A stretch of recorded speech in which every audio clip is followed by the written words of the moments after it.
Ta ni mò ń wò yìí? Bàbá Ìjẹ̀ṣà kọ́ leléyìí. Yé, mo gbé. Orí ń fọ́ mi. Àbí kádàbírì ti dàrú ni. Kí ni ìṣẹ́sẹ́lẹ́yìn Sanwó-Olú ń wò? Àbí princess ti gbàbọ̀dé ni?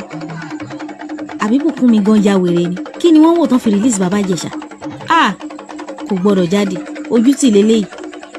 Mo gbọ́dọ̀ ta ilé mi nítorí ẹ̀. Wèrè máa ń jó. Ìwọ tó sì máa ṣe ẹ̀wọ̀n. Orí ẹ̀ dàrú ni.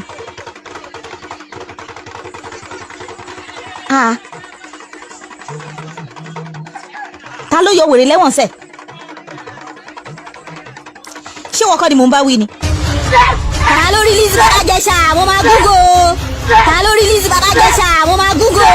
Yomi Fabiyi ni òbí léèrè, wèrè ti wọjà o, ẹmúso ti wọjà o. Ṣé mo parọ́ mọ́ ẹ ni? Ẹ kò rí ìyá ẹ pé omi wọ́n ya ẹ ṣe o. Ìyábọ̀ olóṣì ó ṣàyàgbìgbẹ́ aṣièrè. Àtọ́rí Búkàrè ni màá ti bẹ̀rẹ̀ fún ọ. Olóṣì ọmọ àlè, olóbò pẹ́ẹ́lì, olófò, àwọn ìdọ̀tí girls tó láwọn big girls. Ẹ̀rí Genevieve ẹ̀rí Fúnkẹ́ Akíndélé ni ṣó pariwo ni. Olóhùn lẹ́yìn náà. Ẹ̀yin onídọ̀tí. Àwọn fans mi ló ní kí n má sọ̀rọ̀ yín mọ́ náà. Mo dẹ̀ ní òkè mo ti gbọ́ apology. Wá lọ update fún mi. Ẹ jẹ́ kó rí ìyá yín pé o kò sí nǹkan tẹ́ lè fi mí ṣe o. Gbogbo ògùn tẹ́ ń ṣe yẹn fi ṣe aláya ara yín. Ẹ fi ṣe ra yín. Wọ́n wá fẹ́ mi o. Wá jẹ́ tán ni.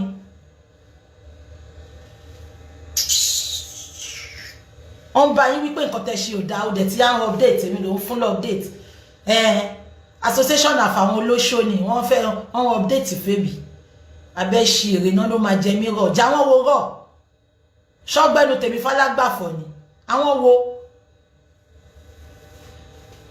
Ó ní jẹ́ tán. Mo ti gbọ́ yín jàre ẹ̀yin tèmi. Mo kọ̀ láti wá olóbò pẹ́ẹ́lí ni. Ìyábọ̀ olóbò pẹ́ẹ́lí. Ìyábọ̀ olóṣì ni wọ́n ti ẹ̀ olóhùn. Mo ti sọ fún ẹ owó tó ní yẹn lọ fi pa àwọn márùn tó dú ẹ lẹ́jọ́, àwọn tó rèpù ẹ lọ fi pè wọ́n lẹ́jọ́. Kókó ṣì dànù ẹ̀yin wèrè. Búkàrè ni. Ẹ lè imagine how local dirty she is. Mọ́mí Ọládélé mi o, mọ́mí mi ti dé bí báyìí. Onígèlè sọnù, mọ́mí Ọládélé. Onígèlè sọnù. Ẹ tún ti dé bí Vawulẹ̀ Sunday ni. Vawulẹ̀ Sunday. Mo ti gbọ́ nǹkan kárí nárísìn. Ṣé mo bá wọn ẹ wo peaceful chat mo ṣe ń sìn. Sister Tọ́lá ní ẹ̀rín ìsọnù wo lẹ́yìn ni. Peaceful chat mo ṣe. Mi ìbá wọn wí. Wọ́n dẹ̀ lọ́wọ́ update. Ìyábọ̀ ìwọ́n ń bú eyín tèmi. Wo bó ṣe rí. Olóṣì. Ó dàbí pọ́nkiriyàn. Ìyábọ̀ yẹn dàbí pọ́nkiriyàn. Ẹ wo bó ṣe rí. Very ugly. Ẹ wo parí ẹ̀ bí parí ẹṣin. Ẹ wo gbà tó lọ sí police station. Ẹ wo parí ẹ̀. Ẹ wo bó ṣe dúró. Wo parí ẹ̀ dàbí parí ẹṣin. Olóṣì. Pọ́nkiriyàn. Mo ti gbọ́ mọ́ mi Kẹ́mi Àkàndé, mo ti gbọ́ mà.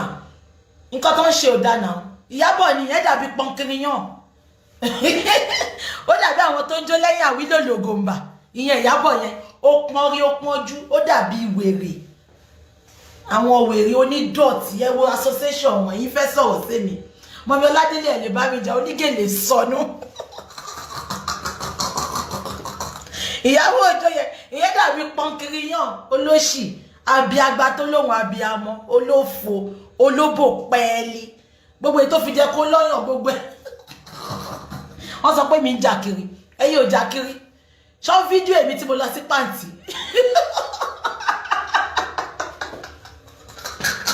Olóbò pẹ́ẹ́lí gbogbo èyí tó fi jẹ́ kó lọ́yàn tangerine ló fi síbẹ̀ ẹ̀bà ló máa ń fi sábẹ́ ọyàn ó dàbí pọ́nkiriyàn olóṣì ọmọ ní pọ́nkiriyàn gan fine jù ẹ lọ Ìyábọ̀ ó rí bó ṣe rí without makeup.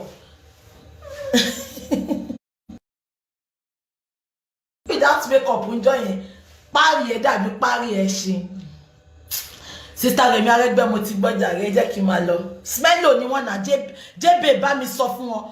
I know say you know me for you know àjọdàgbà ni bá mi sọ fún wọn. Àwọn Smellos. Yeah, Iyabo is into drug now. Hey, bó ṣe súnmú jọ yẹn. Pọ̀nkìrìyàn. Àwọn ọmọ onípàrágà gan dájú wọn lọ. Èmi lẹ́yìn fẹ́ bú. Wọ́n sọ fún yín. Má ṣe yín tú ẹ. Wàhálà ebú ò wá ń dùn èmi. Mo kàn láti wá fún yín lélẹ̀ ni because wọ́n ní ẹ sọ pé mo lọ bẹ̀bẹ̀. Mo ti sọ pé ẹ má jẹ́ ká jà. Ká má fọwọ́ bàbá mo ní kí n ṣe good girl kí n gbọ́rọ̀ sáwọn viewers lẹ́nu. Wọ́n ní ká ṣe bí bàbá Ìjẹ̀ṣà. Ká má fọwọ́ pé ká má jẹ́ kọ́rọ̀ bàbá Ìjẹ̀ṣà kó dájà lẹ̀ mo dẹ̀ preach peace. Ẹ wá lọ update fún mi. Ẹ ní jẹ́ tán. Láti tí ó gbẹnu mi, you are a wombless bastard bitch. Ayọ̀mí, ẹ lọ kìlọ̀ fún Ìyábọ̀ olóbò pẹ̀lì. Ẹ̀yin lẹ ní kí n má bú mọ́ o. Ẹ lọ kìlọ̀ fún o. Ẹ lọ kìlọ̀ fún Pọ̀nkìrìyàn olóbò pẹ̀lì o. Èmi ò gbádùn o. JB bá mi sọ fún àwọn Smello, èmi lẹ fẹ́ fi pa. Èmi ò dókó jẹun. Mi ìdókó jẹun, ọ̀dọ́ mi kí n tó jẹun. Ìyábọ̀, ó mọ iye ọjọ́ tó fi wá sùn Manchester ń bí báyìí olóṣì. Olófò tọkùnrin ò fẹ́ tó wá ń dáná fúnnu lé. Wọ́n dú ẹ ìgbà tó máa fún ẹ báàgì 150 pound lọ fún ẹ ní Selfridges Ìyábọ̀. Àbó lórí burúkú ni ẹni olóṣì. Àmì ìkànnà àṣeyàn bíi tejò olófò olóbò pẹ́ẹ́lì.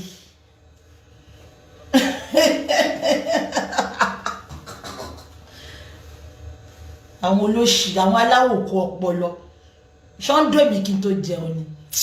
Mo ti gbọ́ jàre ẹ̀yin èèyàn mi. Mo dẹ̀ ní ká ṣe good girl ká sort it out o. Wọ́n wá ní ó ń bẹ̀rù ẹ ìwé yìí tí ó rọ ilé máa ba ẹ̀tì ẹ̀jẹ̀ bàtà mi jẹ́.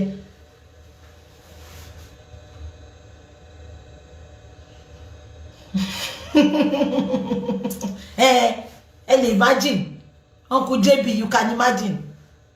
Mo ti gbọ́ Ayọ̀mí ẹ̀yin náà lẹ́ni kí n dákẹ́. Ọlọ́run tó yọ̀ sí. For like 2 weeks ló wá sùn sábẹ́ ọkùnrin ní Manchester. Ìwọ tó ní dignity, ìwọ Ìyábọ̀. Ó ní dignity now. Ẹ̀yin olóhun. Ọpẹ́lọpẹ́ mortgage tó fún yín Nàìjíríà tẹ́ sọ pé ẹ kọ́lé. Ẹ̀yin olóṣì. If not, thank God for mortgage. Olóṣì ọmọ inú ẹ̀kọ́ ló gbé mọ́tò fún ẹni. Olórí burúkú èmi ló fẹ́ fi pa. Jẹ́ kó rí ìyá ẹ pé Ìyábọ̀ o. Wò tí n bá bẹ̀rẹ̀ pẹ̀lú ẹ̀ tán.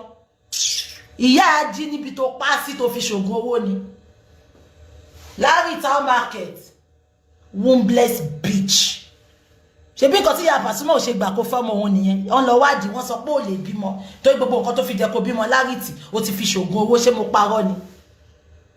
Olófò Délé Ṣáńkó Jápátá Market. Èèyàn mi èèyàn yìí. Mo ti gbọ́ Uncle Karen, mo ti gbọ́ Téṣíṣí bá ń délé gbogbo yẹn kí n rí.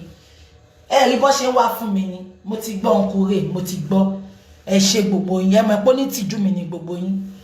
Mo mọ̀ mi ní bá gbọ́rọ̀ sí lẹ́nu. Ẹ ṣé mo dúpẹ́. Ọ̀run á pọ́n yín lé. Thank God for monthly installation.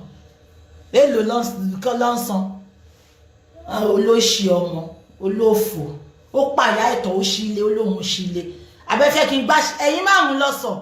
Máa dárúkọ ẹ̀yin márùn tẹ ṣògùn owó yẹn. Tẹ́ bá tún come for me. Gbogbo àṣírí yín máa gbé sórí social media. Ẹ̀yin márùn lẹ ṣògùn owó yẹn. Ó dẹ̀ lẹ́ni tó mú yín lọ ṣe. When next you come for me, violence ṣẹ̀ṣẹ̀ máa bẹ̀rẹ̀ ni. Tẹ́ bá tún wá fún mi, violence máa ṣẹ̀ṣẹ̀ bẹ̀rẹ̀ ni. Gbogbo bí tẹ́ lọ tẹ́ ti lọ ṣe, gbogbo nǹkan tẹ́ lọ ṣe ń bẹ̀. Torí ẹ̀ mo ṣe sọ pé gbogbo yín ò mọ̀. Ìkànnì gbogbo yín dẹ̀ lè máa fèsì lọ. Ìyábọ̀ Òjó Pọ̀nkìrìyàn olóṣì.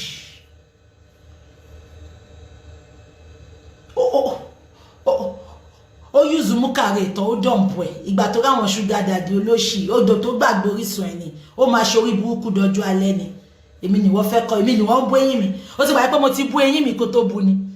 Ó wo ṣó mi láàárọ̀ ni. Mo ti bú eyín mi, mo ní kó wo eyín mi. Eyín mi mo fẹ́yín sí wọn. Fẹ́yín ẹ̀. Ìwọ fẹ́yín bú mi. Mo ti gbọ́jà rẹ̀ ẹ̀yin tèmi. Ẹ mọ̀ pé mo sọ nǹkan kan. Mo ti bọ́ta, mo ti preach peace.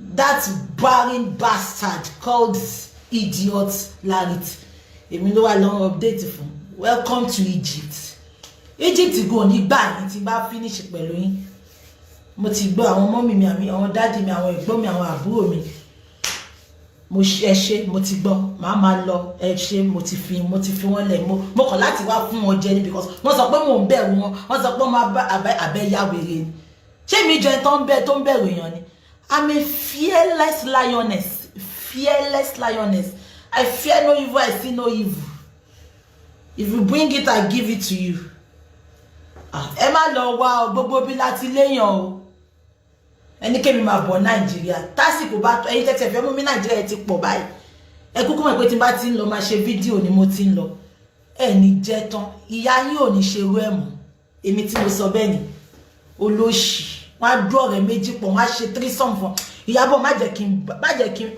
má jáde tán fún ẹni ibi tán wá kàǹpọ̀ ẹ̀mọ́ Manchester ṣé wọ́n ti pé threesome lọ ṣe fún ẹjọ́ náà onídọ̀tí olóhùn ó dọ̀tí àwọn abọ́ta wọn máa ṣe bí pepperless wọn máa ṣe bẹ́ẹ̀ tí ò yàgbẹ́ ìyẹn onídọ̀tí àwọn tó mọ̀ yín ló fi ń ṣe ló ń pè yín ní role model ẹ̀yin mechanic model tẹ́ ń pè yín role model ẹ̀yin role model ẹ̀yin àwọn tí ò bá mọ̀ yín lẹ́ máa ṣe role model fún onídọ̀tí yẹn Ìyábọ̀ yẹn náà ń bọ́ta olóhùn jà òun mọ́dà àwọn ọmọkọ ó mọ èjì tó fa àwọn ọmọ ilẹ̀ tó wá jókòó Manchester 2 weeks báàgì 150 lọ fún ẹ fún gbogbo 2 weeks yẹn taláṣẹ́wó domitila gangba tó ń jẹ́ domitila per night ẹ oníye tó máa mú lọlé ó fi gbogbo Nàìjíríà sílẹ̀ ó wá wọ plane wá sí Manchester fún 2 weeks ànígbà tí wèrè ń lọ ó fi pátá lẹ̀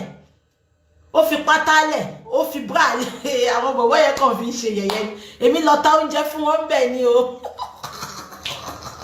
mo ti ẹ̀ tètè wọ́n pọ̀ òun lọ ń sọ náà mú story ẹ̀ báyìí náà bẹ̀rẹ̀ sí ní sọ Indaboski Uncle Nusa you know me na Uncle Nusa you know say I no go gree I no go keep quiet now ànígbà tó ń lọ ní boyfriend ẹ bá jẹ́ kí n dákọ̀ bàbá yẹn ó ti bẹ̀ mí pé kí n má dárúkọ wọn ní bàbá yẹn ní ẹ wo ṣé di ọmọ 5 years old di Ìyábọ̀ ni ló mú tọ̀ǹgì ẹ̀ ló yọ síta ó lọ fi pátá sílẹ̀ ni ló fi ọ̀ndàwí ẹ̀ ló foríṣiríṣi sílẹ̀ ìgbà tó wá bí wèrè ó lóun sì máa padà wá ní bàbá yẹn ní padà wá síbo òun múùfù lọ sí South Africa tẹ́lá wọn ṣe wá ń ṣe àwọn wèrè yìí wọ́n máa ń pimpu wọn ní àwọn wèrè yìí ṣebí kan mo ná fún 20 pounds láàárọ̀ ẹ̀ tó fi do Ìyábọ̀ ìwọ ó jẹ́ má lọ wá mo máa yí ní gbogbo ẹ̀ lákàìvù mi ó ti gbà pé máa ń gbóúnjẹ wá fún wọn bí tó ti ń do ẹyẹ ní Manchester Ìyábọ̀ má lọ wá o àní ló bọ́ta ń jọ náà lòun náà ṣàkọ celebrity bó ṣe ń lọ báyìí lọ fi rẹ́rìn àwọn ibi náà wọ́n láwọn role model ta ni àní ló wọ́ báyìí ló dàbí alákàn ló wọ́ dé pálọ̀ ló ṣe hi everyone bó ṣe tọ́nù báyìí wọ́n bú sẹ́rin ni àwọn ọkùnrin ò náìsì o àwọn ọkùnrin ò dá èmi ni wọ́n fẹ́ bú máa lọ mú gbogbo story ẹ̀ jáde inú archive ni ó ti gbàgbé ní JB ọmọ Akin ó ti gbàgbé ní èmi ló fẹ́ bú Ìyábọ̀ ọ̀n ṣáà tí ìdó èmi kan fún mi báàgì 150 olóṣì olè gbogbo big girls wọn fake gbogbo designer tẹ́ni lọ́wọ́ yẹn ó fake ju wèrè lọ àwọn ológo fake Larrit àwọn àdúgbò fake ìgbà tó yẹ pé Larrit ló ń ta fake bag and shoe fún wọn olóṣì ẹ máa gbọ́ Larrit yẹn àwọn ìyàwó president ló ń ta bàyà fún olóṣì yẹn àbá rẹ̀ àwọn ìyàwó president ló ń ta bàtà fún àwọn ọ̀dọ́ wà lẹ́kí mò ń ta bàtà fún olófò àwọn olóhùn ẹ̀rí gbogbo yìí ni set of smelly idiots wọ́n ní fọ́ọ̀rẹ́ ẹ̀wọ̀n mi kí n sọ owó èèyàn tó jẹ́ ẹ wo gbogbo kákọ́sì ẹ̀yin onídọ̀tí èmi lẹ fẹ́ bú èmi ò ń ṣobìnrin tó ń tòbò jẹun ẹ̀yin tòbò jẹun ni ẹ̀yin olóhùn olóbò pẹ́ẹ́lí pọ́nkìrìyàn Ìyábọ̀ Òjó pọ́nkìrìyàn Larrit yao market àwọn olófò ẹ má lọ wá bí jókòó sí oní designer copy ẹ ti gbà tán kú JB àwa lọ copy gbogbo àwọn real designer people ní clean àwọn máa sọ ẹ má gbọ́ original monta alọ́rẹ́ mi kẹsẹ̀ bọ́ bàtà báyìí bàtà tó pè ní size 5 ẹ má wò bí size 3 ló tà ní kò ní any manners, kò ní customer service, kò ní kankan. Ẹ fọgbọ́n lọ ṣe bí ẹni tó fẹ́ ra bàtà lọ́wọ́ ẹ̀. Ó lack everything, she lacks everything. Abájọ náà tó lélẹ̀ bí tèmi báyìí. Ṣé bẹ́mi ti ẹ̀yìn bímọ, mo wá wọn fi wọn. Kí ni wọ́n fi wọn? Ó rí nǹkankan fi wọn. Èyí tó fi jẹ́ kó fi nǹkan wọn. Ó ti fi bí wúńbù ẹ ṣòwò. Ó ṣòwò náà bàtà lórí burúkú ló ń ta. Ó kúrò lójú kan. Àgùntàn páṣọ èṣídà. Èyí tó ṣe tí Pasuma fi ẹlẹ̀ ya Pasuma dúró báyìí ó lóò ní fẹ́ ọmọ òun tó wọ́n ti lọ wádìí wọ́n lóò lè bímọ. Olóṣì àgàn. Ẹ jẹ́ máa lọ jàre ẹ̀yin tèmi. Ìyábọ̀ pọ́nkiri yàn. Okay. Ẹ jẹ́ máa lọ. Mọ́mí Ọládélé, okay. Mọ́mí Ọládélé sister Tọ́lá Nicole. Wọ́n ní kí n bá wọn lọ dárú. Sister Princess Aláyọ̀mọyọ̀. Ẹ̀rín ìsọnù wo lẹ́yìn rí báyìí.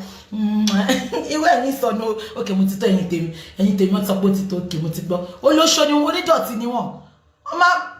Oníbàárà ni wọ́n ní tó bá wá sí abroad. Wọ́n máa ń tọrọ bàárà kiri ni. Ẹ̀rí bọ́ ṣe máa ń gbé wọn kiri restaurant ni. Wọ́n ti ẹ̀ gbé wọn lọ 5-star restaurant. Àwọn restaurant tó ti ń jẹ fish pepper soup, tó ti ń jẹ bọ̀kọ̀tọ̀, pọ̀mọ́ aláta, ibẹ̀ ló máa ń gbé wọn lọ.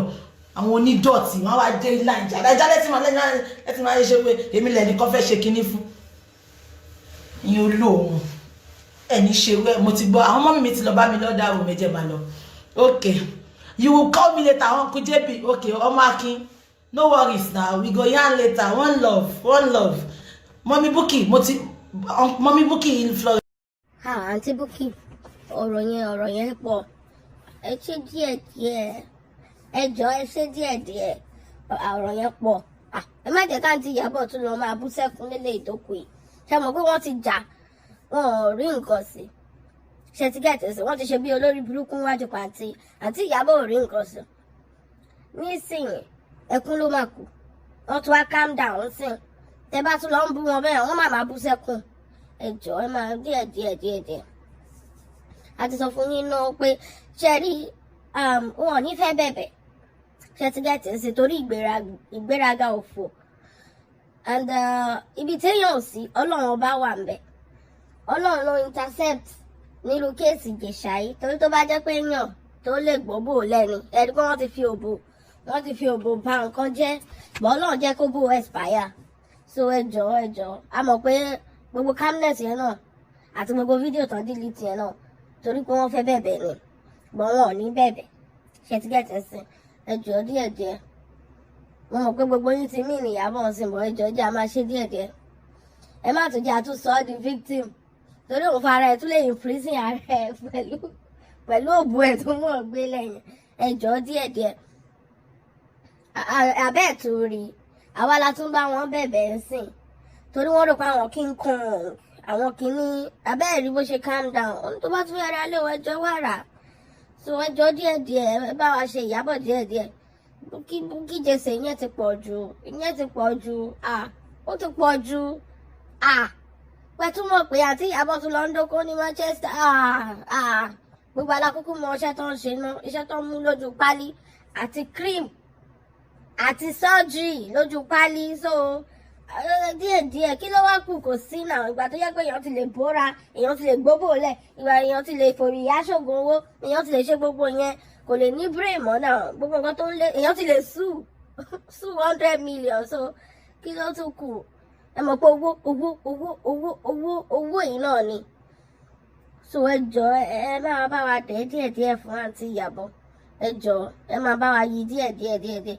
Bọ̀ tó bá ṣorí ibú à ń bọ̀ fún ẹ mọ̀ you know as they go. Àwa náà ní take care you see bouncing tó ti calm down. Ẹ jọ̀ọ́ ẹ jẹ́ a máa ṣe díẹ̀. Ọlọ́run ọba mo fi bẹ̀yìn ẹ má ti jọ àtún create another victim. Ṣé ti get ẹsẹ̀ social media bully náà ó rí ìlò ẹjọ́ o ó dàbí wọ́n ti fìdí ṣálẹ̀ àbí ṣé wọ́n máa fìdí ṣálẹ̀ ni. So kò lè sí nǹkan tí anybody lè ṣe lórí yẹn torí Ọlọ́run ti fa pálí òbò ya.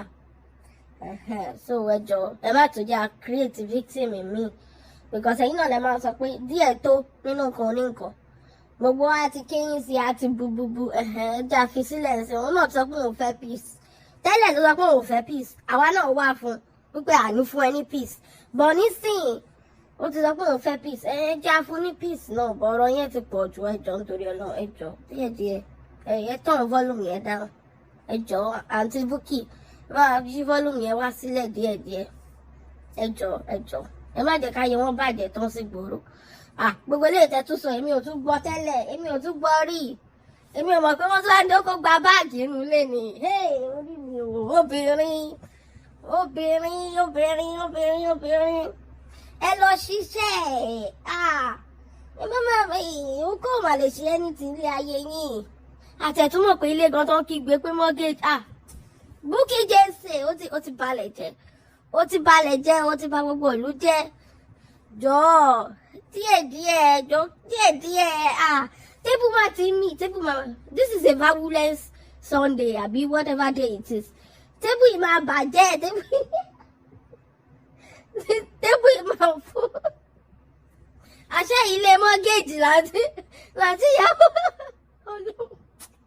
sórí ìwọ ọlọ́run ọba ìṣá ẹ̀yin obìnrin ẹ lọ ṣiṣẹ́ okó òpè o exactly this is the reason why you will work ẹ wo orú nǹkan tí brother ẹ sọ yeah my brother God bless you for that comment my pin comment ẹ máa gbọ́ ó ní this is the reason why you have to work right the reason tó fi máa ṣiṣẹ́ ni pé òbò ẹ máa expire ó máa ṣá lójú àwọn tó ń owó àtẹ́lẹwọ́ ẹni nìkan ni òkè ń tan ní jẹ náà kò sí bó ṣe mọ̀ bó gbélẹ̀ tó àtẹ́lẹwọ́ ẹni ò ní tàn ẹ̀jẹ̀ náà abẹ́ẹ̀ níbi tójú ti ń ti òbò ń sìn báyìí so please ẹ jọ̀ọ́ ẹ̀yin obìnrin ẹ jọ̀ọ́ ẹ lọ ṣiṣẹ́ o kírìmù ò lè ṣe anything no ògùn owó ò lè ṣe anything iṣẹ́ ọwọ́ ẹ̀ àtẹ́lẹwọ́ ẹ̀ ni ò ní tàn ẹ̀jẹ̀ ẹ̀jẹ̀ má jẹ́ kó bó òfin yín ṣẹ̀sìn ẹ má jẹ́ kó bó òfin yín ṣẹ̀sìn mo tún gbọ́ nǹkan míì láyé ẹ jọ̀ọ́ àǹtí Bukky Jesse ẹ̀bẹ̀ ẹ rí i pé mo tẹ̀ tí wọ́n rawọ́ ẹ̀bẹ̀ sí torí eléyìí ti pọ̀ jù eléyìí kan tó kéèyàn lọ pokùnso díẹ̀díẹ̀ ṣe ti gbọ́ díẹ̀díẹ̀ mo mọ̀ pé ó kún ọwọ́ yín ó báàdì lọ́wọ́ yín èmi ìṣe rò pé mo mọ̀ ọ̀rọ̀ sọ ní ẹwà àwọn tó tún mọ̀ ọ̀rọ̀ sọ àwọn tó tún mọ̀ ọ̀rọ̀ ẹ jọ̀ọ́ àǹtí Bukky ẹ̀bẹ̀ mú wá abẹ́ẹ̀rí ta ló máa sọ pé mo tún bá Ìyábọ̀ bẹ̀bẹ̀ láti gbogbo nǹkan tó ṣe kí la máa ṣe àwa náà la sọ pé ọmọ ẹni ò lè burúburú ká tún lè fẹ́kùn pàjẹ́ ẹ jọ̀ọ́ àṣìṣe ni kò dẹ̀ mọ anybody àṣìṣe nìyẹn ibi tó bá ti rò pé o smart ọlọ́run máa kàn fọwọ́ lẹ́rán báyìí ó dẹ̀ máa fìyà jẹ nìyẹn so ẹ jọ̀ọ́ àṣìṣe ni ó ti ṣàṣìṣe nìyẹn so ẹ jẹ́ ajẹ́ ò lọ ṣètìkẹ́tì ẹ jẹ́ ká ṣàṣìṣe yẹn lọ. Ẹ̀jẹ̀ má wà fún mọ́ ẹ̀bẹ̀ mọ́ ń bẹ̀ yín social media bullying no is a real thing I'm not joking no honestly it's a real thing no ẹ̀jọ̀ nítorí Ọlọ́run because ó ti di tìjú ń sìn báyìí ìgbà tí téèyàn bá ti jà tẹ́lẹ̀ tó ti ṣe bí wèrè tẹ́lẹ̀ tí ò bá tún wá lè ṣe bí wèrè mọ́ ẹ ti mọ̀ pé ó ti di nǹkan míì so ẹ̀jọ̀ díẹ̀díẹ̀ ṣe gbọ́ ẹ turn volume yẹn wálẹ̀ ẹ má jẹ́ àtúwà táàkì ẹ̀ ó ti wá sọ̀rọ̀ bí ọmọlúàbí nísìnyí báyìí ó ti ṣe bí wèrè ó ti gbọ́ bòlẹ̀ nísìnyí báyìí kò róbò gbé lẹ̀ mọ́ ó dẹ̀ ti wá sọ̀rọ̀ àbí òbó ti disappoint ẹ̀ ibi tí èèyàn ò sí tó bòde ọlọ́run wà bẹ́ẹ̀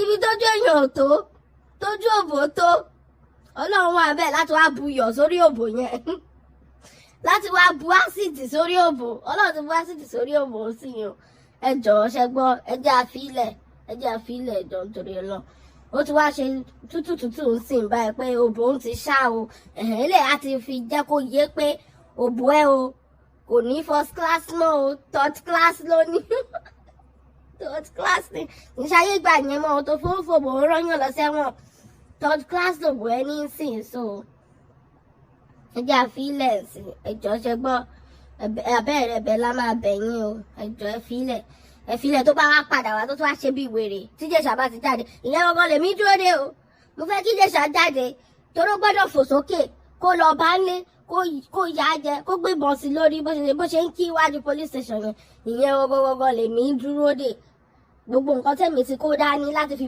tákù ẹ̀ ìyẹn gbọ́ngàn lèmi dúró dé lójú tó bá ṣe wèrè tọ́jọ́ tí Ìjẹ̀ṣà bá jáde ẹ wò ẹ wọ́n máa regret life ẹ̀ so ẹ jọ̀ọ́ torí Ọlọ́run ẹ jẹ́ àfilẹ̀ ó ti ṣe tiẹ̀ nìyẹn Ọlọ́run bá dẹ̀ jù lọ period.